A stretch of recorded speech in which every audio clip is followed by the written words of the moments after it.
সংবাদ পাই যে একটা রুমে তালা দেয়া। আমাদের টিম আসে প্রায় 7টার দিকে।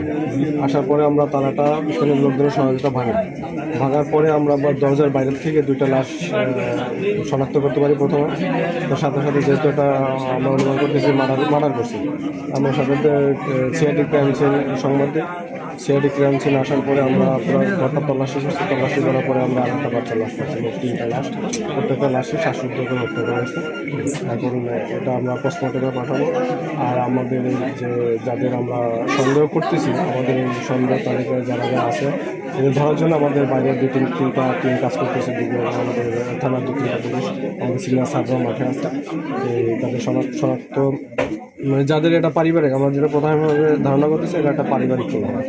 এখানে যে বাচ্চারা মারা গেছে 2টা শিশু আর একটা নানি। আর যে বাচ্চা মারা গেছে মা হচ্ছে বর্তমানে স্বামী নিয়ে থাকে, আর এই বাচ্চা 2টা হচ্ছে ওনার আগের স্বামীর।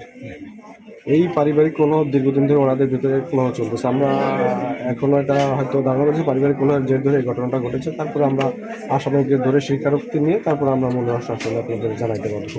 তো এখন আমরা যেটা আসলে এটা তদন্ত স্বার্থে কি আসলে ঘটাইছে এটা আমরা পরে আর কি স্বামী ঘটাইছে। আপনি কি নিহতদের মাকে কি হেফাজতে নিয়েছেন কিনা? হেফাজতে না, আমরা তদন্ত স্বার্থে আমাদের টিম কাজ করতেছে না কিনা।